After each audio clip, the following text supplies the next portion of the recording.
Bienvenue sur Sculpture mentale. Aujourd'hui, nous abordons un sujet dérangeant mais nécessaire. On vous utilisera jusqu'à ce que vous fassiez ceci. Ce n'est pas une attaque, ce n'est pas une accusation, c'est une invitation à regarder en face des mécanismes invisibles qui influencent vos choix, vos relations et votre position dans le monde. À toi qui fais partie de la communauté Sculpture mentale, à toi qui cherches à comprendre plutôt qu'à subir, à toi qui refuses de rester inconscient des jeux psychologiques qui t'entourent, bienvenue. Ici, sur Sculpture mentale, nous explorons les lois non dites de l'esprit humain, les dynamiques de pouvoir silencieuses et les stratégies mentales qui permettent de reprendre le contrôle de soi avant de vouloir contrôler quoi que ce soit d'autre. Si ce type de contenu te parle, abonne-toi dès maintenant à la chaîne et active la cloche de notification afin de ne manquer aucune de nos prochaines analyses, car certaines vidéos ne s'adressent qu'à ceux qui sont prêts à entendre ce que les autres évitent. Avant de continuer, prends un instant pour réfléchir à ceci. Si certaines personnes semblent toujours tirer avantage des situations, ce n'est peut-être pas parce qu'elles sont plus fortes, mais parce qu'elles ont compris quelque chose que la majorité refuse encore de voir. Reste bien jusqu'à la fin de cette vidéo.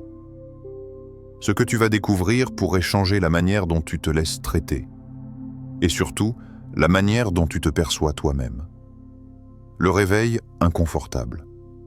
Pourquoi certaines personnes semblent toujours obtenir ce qu'elles veulent, alors que vous êtes toujours celui qui donne? Pourquoi, quand une faveur est demandée, votre nom apparaît-il immédiatement dans l'esprit des autres? Qu'avez-vous montré, répété, accepté, pour qu'on associe votre présence à une disponibilité automatique? À quel moment précis avez-vous appris que votre valeur dépendait de ce que vous apportez aux autres, et non de ce que vous êtes quand vous ne donnez rien? Qui vous a convaincu que dire oui était une preuve de maturité, alors que dire non serait un signe d'égoïsme, de froideur ou de dureté? Et pourquoi avez-vous peur que le refus change la manière dont on vous regarde? Qu'est-ce qui vous fait le plus peur? Être mal perçu ou être enfin respecté? Quand avez-vous accepté pour la dernière fois quelque chose que votre esprit refusait déjà avant même que votre bouche ne parle? Était-ce par choix ou par automatisme? Combien de fois avez-vous ignoré cette tension intérieure, ce léger inconfort dans la poitrine, cette voix basse qui disait « tu n'as pas envie », mais que vous avez étouffé par habitude? Pourquoi expliquez-vous toujours vos décisions, alors que d'autres se contentent d'agir sans se justifier? Qui vous a appris que vous deviez être compréhensible, alors que personne ne cherche vraiment à vous comprendre? Avez-vous remarqué que plus vous êtes fiable, moins on vous demande votre avis? Que plus vous êtes patient, plus on teste vos limites. Les hommes sont ingrats, changeants, simulateurs et dissimulateurs. Si cela est vrai, pourquoi continuez-vous à agir comme si la reconnaissance était garantie? Pourquoi vous surprenez-vous encore à être déçu alors que les signes étaient visibles depuis longtemps? Était-ce de la naïveté ou le refus d'accepter une vérité inconfortable? Qu'attendez-vous exactement des autres? De la loyauté, de la considération, ou simplement qu'ils cessent de profiter de votre constance? Pourquoi associez-vous encore gentillesse et faiblesse dans une seule direction, la vôtre? À partir de quand avez-vous confondu compréhension et auto-effacement? Pourquoi êtes-vous toujours celui qui s'adapte, celui qui arrange, celui qui absorbe? Et surtout, si vous cessiez d'être utile demain, qui resterait vraiment? Qui vous écrira encore? Qui ferait l'effort de vous appeler? Qui chercherait votre présence pour autre chose que ce que vous fournissez?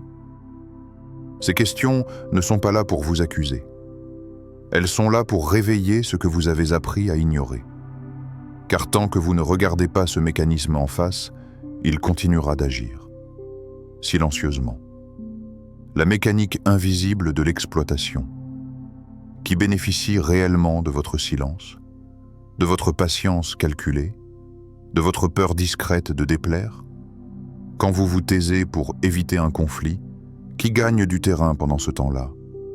Quand vous attendez, qui avance à votre place? Quand vous comprenez tout, qui n'a plus jamais besoin de faire d'efforts? Vous êtes-vous déjà demandé pourquoi plus vous donnez, moins on vous consulte?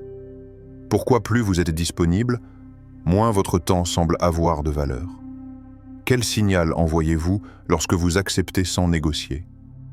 Que comprenne l'autre lorsqu'il n'y a jamais de résistance, jamais de délai, jamais de conditions? Pourquoi ceux qui vous sollicitent le plus sont-ils souvent les premiers à disparaître lorsque vous avez besoin d'eux? Est-ce un hasard ou une structure prévisible? Avez-vous remarqué que l'exploitation ne commence jamais par la violence, mais par la normalisation, par de petites demandes, par des attentes implicites, par des services évidents? À quel moment avez-vous cessé de distinguer ce qui est demandé de ce qui est dû? Pourquoi justifiez-vous votre fatigue alors que d'autres imposent la leur comme une limite non négociable? Qui vous a appris que votre énergie était collective alors que celle des autres est personnelle? À partir de quand la générosité devient-elle une invitation à l'abus? Est-ce quand elle est constante, ou quand elle est gratuite, ou quand elle n'est jamais suivie de conséquences? Et surtout, qui a intérêt à ce que vous ne fassiez jamais cette distinction? Celui qui est la cause de la puissance d'un autre se ruine lui-même. À qui êtes-vous en train de donner du pouvoir par votre indulgence excessive, par votre compréhension systématique, par votre incapacité à retirer ce que vous offrez? Pourquoi certaines personnes changent-elles de comportement dès que vous commencez à dire non, à ralentir, à poser des conditions? Que révèle cette réaction? Leur attachement à vous ou à ce que vous leur fournissez? Avez-vous observé que ceux qui respectent les limites n'essaient jamais de les tester? Et que ceux qui les contestent étaient déjà en train d'en profiter? Pourquoi continuez-vous à croire que l'exploitation est une erreur de perception, alors qu'elle suit souvent une logique précise, répétable, mesurable? Que se passerait-il si vous cessiez d'être prévisible? Si votre aide devenait conditionnelle? Si votre silence cessait d'être automatique? Qui perdrait quelque chose? Si vous commenciez à vous choisir en premier, le conditionnement mental? Qui vous a appris à vous justifier au lieu de poser des limites claires et silencieuses? À quel moment avez-vous intégré l'idée que votre décision devait être comprise pour être légitime?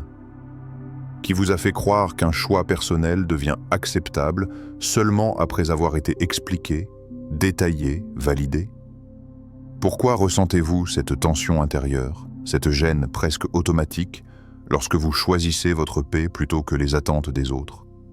D'où vient cette culpabilité immédiate qui surgit dès que vous vous priorisez?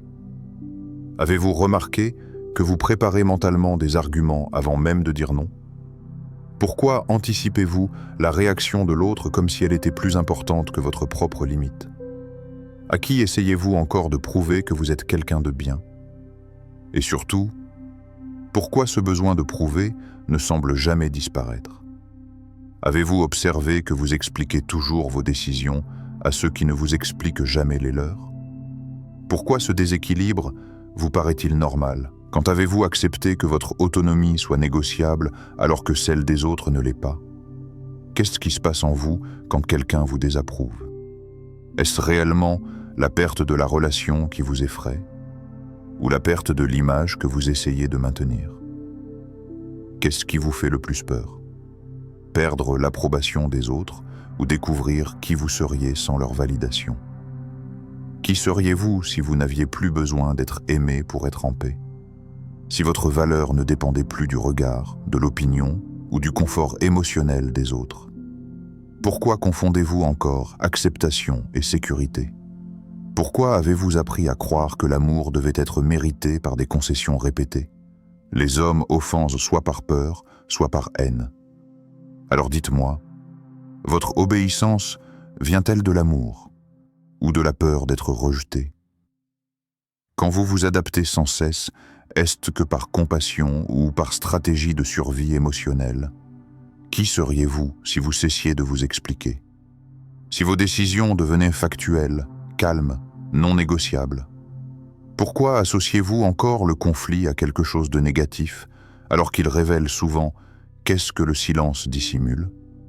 Avez-vous remarqué que plus vous vous justifiez, plus on vous demande de compte? Que plus vous expliquez, plus vos limites semblent discutables? Qu'avez-vous appris à craindre le plus, le rejet extérieur ou le face-à-face avec vous-même? Et si ce conditionnement n'était pas un trait de caractère, mais un programme mental que vous n'avez jamais remis en question? La vérité que personne n'ose dire.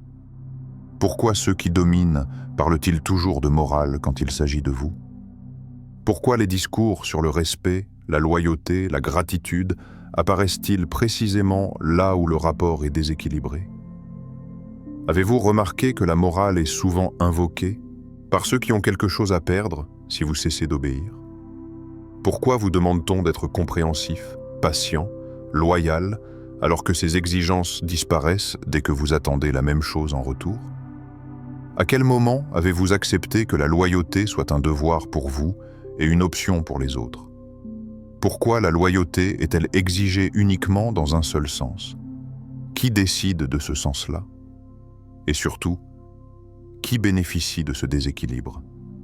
Si vous étiez réellement indispensable, aurait-on besoin de vous rappeler que vous l'êtes?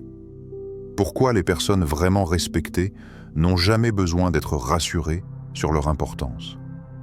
Avez-vous remarqué que plus on vous répète « on a besoin de toi », plus on vous remplace facilement dès que vous résistez?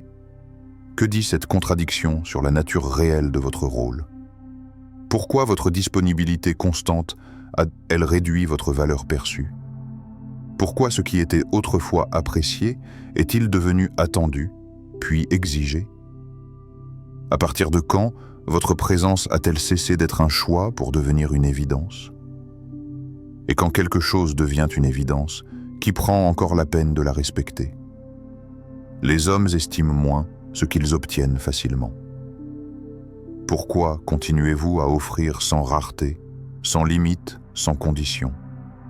Que comprenne l'autre quand vous êtes toujours là, toujours disponible, toujours accessible? Avez-vous confondu fiabilité et effacement, engagement et soumission, gentillesse et abandon de soi? Pourquoi ceux qui posent des limites sont-ils perçus comme difficiles, alors que ceux qui n'en posent pas finissent par être exploités? À qui profite réellement votre constance silencieuse? À vous, ou à ceux qui ont appris qu'ils n'avaient rien à risquer avec vous? Pourquoi la morale surgit-elle exactement au moment où vous commencez à vous affirmer? Pourquoi parler de valeur devient soudain nécessaire lorsque vous cessez d'être malléable? Alors posez-vous cette question, sans détour, sans justification. Que dit votre accessibilité permanente sur la manière dont vous vous percevez vous-même? Et si les autres vous traitaient non pas selon ce que vous méritez, mais selon ce que vous tolérez depuis trop longtemps? Le point de rupture intérieure. Que se passerait-il si vous arrêtiez de répondre immédiatement? Si chaque message ne déclenche plus une réaction réflexe? Si chaque demande ne recevait plus une validation instantanée? Qu'observez-vous si vous laissiez le silence faire le travail à votre place? Le silence comme filtre, le silence comme révélateur, le silence non pas comme fuite, mais comme position. Pourquoi associez-vous encore la rapidité à la valeur? Qui vous a appris que répondre vite prouve votre importance, alors que cela prouve parfois seulement votre disponibilité sans limite? Qui resterait si vous cessiez de vous sacrifier? Qui continuerait à vous chercher si vous n'étiez plus toujours prêt à vous plier, à vous adapter, à vous oublier? Avez-vous déjà observé ce qui se passe quand vous ralentissez volontairement, quand vous n'expliquez rien, quand vous ne justifiez pas votre délai, quand vous ne vous excusez pas d'exister? Qui partirait si vous cessiez de vous expliquer? Et surtout, pourquoi leur départ vous fait-il encore peur si leur présence dépendait de votre effacement? Avez-vous remarqué que le respect commence souvent là où la peur de perdre disparaît? Que plus vous êtes prêt à perdre, moins on ose vous tester? Pourquoi cette idée vous dérange-t-elle? Pourquoi associez-vous encore le détachement à l'indifférence, alors qu'il est souvent le signe d'un recentrage profond? À quel moment avez-vous compris que tout ce qui tient uniquement par votre effort constant s'effondre dès que vous vous retirez? Celui qui veut être respecté doit apprendre à se faire craindre. Craindre quoi exactement? Votre colère? Votre domination? Ou quelque chose de plus subtil? Craindre votre absence. Craindre votre refus calmement. Craindre votre capacité à ne plus dépendre. Pourquoi le simple fait que vous puissiez dire non sans émotion excessive change-t-il immédiatement la dynamique? Avez-vous remarqué que les limites les plus puissantes ne sont jamais criées, mais incarnées? Que se passe-t-il en vous lorsque vous imaginez ne plus être indispensable? Est-ce que de la peur? Ou un soulagement que vous n'avez jamais osé regarder en face? Pourquoi confondez-vous encore l'amour avec la présence constante, alors que la présence choisie est toujours plus forte que la présence subie? Et si ce point de rupture n'était pas une explosion mais un basculement silencieux? Un moment intérieur où vous cessez de réagir. Et commencez simplement à être. Si ce contenu a résonné en vous, si certaines questions vous ont mis mal à l'aise, alors c'est probablement qu'elles ont touché quelque chose d'essentiel. Sur Sculpture Mentale, chaque vidéo est conçue pour éveiller la lucidité, bousculer les automatismes et révéler ce que beaucoup préfèrent ignorer. Pensez à vous abonner à la chaîne et à activer la cloche de notification afin de ne manquer aucun de nos prochains contenus. Certaines prises de conscience arrivent une fois et disparaissent si on ne les entretient pas. Si vous le pouvez, laissez un like à cette vidéo. C'est une façon simple de soutenir ce travail et de permettre à ces idées d'atteindre ceux qui en ont peut-être besoin sans encore le savoir. Et dites-moi en commentaire, quelle phrase, quelle question ou quel moment de cette vidéo vous a le plus marqué? Votre réponse peut provoquer une réflexion chez quelqu'un d'autre qui vous lira. Pour continuer cette exploration, cliquez sur la vidéo qui vient de s'afficher à l'écran. Elle prolonge directement ce que vous venez de comprendre et pourrait bien vous amener un pas plus loin que prévu.